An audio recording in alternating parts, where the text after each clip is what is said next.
Good morning সকলকে, আমার চ্যানেলে তোমাদেরকে অনেক অনেক স্বাগত জানাই। তো আশা করছি তোমরা ভালো আছো আর আমরাও খুব ভালো আছি। তবে প্রচণ্ড গরম পড়েছে, তীব্র দহন জ্বালায় কিন্তু জ্বলে মরছি সবাই আমরা। যাই হোক, সবাইকে সঙ্গে নিয়েই আমাদেরকে চলতে হবে, গরম হোক বর্ষা হোক আর যাই হোক না কেন। আচ্ছা, এখানে ফার্স্ট আজকে বলে রাখি, আজকে একটু অন্যরকম ভিডিও হবে। ভিডিওটা একদম আমার বাড়ি থেকে হচ্ছে না, সেটা দেখেই বুঝতে পারছো এটা আমার বাড়ি নয়। এটা একটা খোলামেলা প্রকৃতি পরিবেশ, সেটা আমার মামার বাড়ি। তো তোমরা অনেকেই যারা আমার মামার বাড়ি আগে ভিডিও দেখেছো তারা তো জানোই, আর যারা জানো না তারা আমার পুরনো ভিডিওগুলো তোমরা দেখে নিতে পারো। মামাবাড়ির ফ্রন্টের সামনেই কিন্তু একটা পুকুর রয়েছে, ওপাশ দিয়ে আরেকটা পুকুর রয়েছে, মামাবাড়ির পিছন দিকে আরও একটা পুকুর রয়েছে। এই পুকুরে না প্রচুর মাছ আছে জানো বন্ধুরা। আজকের ভিডিও যতটুকুনি ভিডিও তোমরা দেখবে, ভয়েস ওভারটা আমি দিলেও ভিডিও কিন্তু করেছে আমার বর। তোর ক্যামেরা সম্পর্কে সেভাবে আইডিয়া নেই, চেষ্টা করেছে যতটা পেরেছে ও নিজের মতো করে করা। এটা আমার দিদুনের ঠাকুর ঘর। তো সকাল সকাল চলো প্রণাম করে নিয়ে আমরা কিন্তু ব্লগ ভিডিওটা শুরু করে দিয়েছি।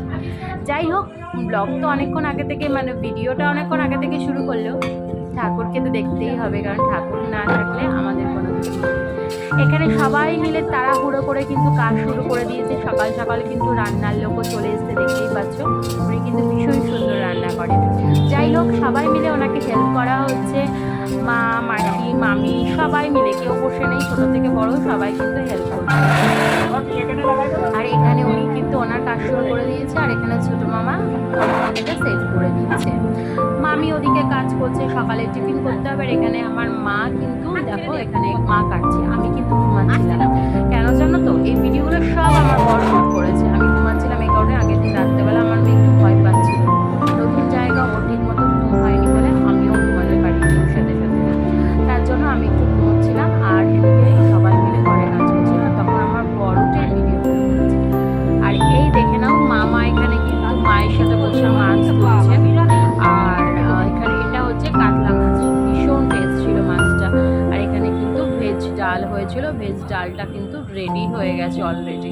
তো চলো এবার তোমাদেরকে মোটামুটি দেখাই। পনির রান্না হবে, দেখে এখানে পনির কাটা রয়েছে, মাটন হয়েছে, আর মাছের কালিয়া, ডাল ভাজা এসব হয়েছে। দেখো এখানে স্যালাড ফ্যালাড, টমেটো টমেটো সমস্ত কিছু আগের দিন মামা মামিরা বাজার করে নিয়ে এসেছিল। তো সেই কারণে কিন্তু এখানে সমস্ত কিছু রান্না হচ্ছে। আর সকালের খাবার এই যে ভাত তরকারি, এখানে সবাই খেতে বসে গেছে, আমি করছিলাম। আমি অবশ্য খাইনি, তোমরা জানো আমি ডায়েটে রয়েছি, যার জন্য খাইনি। যাই হোক, ঝটপট করে তোমাদেরকে দুপুরের ভিডিওটা দিয়ে দিলাম। কেন জানো তো, আমি যেহেতু মাঝখানে ছিলাম না, ওই জন্য আর ভিডিও হয়নি। আর একটা অনুষ্ঠান বাড়িতে প্রচুর কাজ থাকে।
এ মা দাদু লাগিয়ে দিয়েছে গালে। এ মা কিচ্ছু বাজে হয়নি, তুমি আরো সুন্দর লাগছে। তো বন্ধুরা ভিডিও কেমন লাগলো? আমরা কিন্তু রাতে বাড়ি চলে এসেছি খাওয়া দাওয়া করে। অবশ্যই কিন্তু তোমরা কমেন্ট করতে কিন্তু ভুলো না। তো ভালো লাগলে লাইক করে দিও। টাটা, আবার দেখা হবে একটা নতুন ভিডিওর সাথে।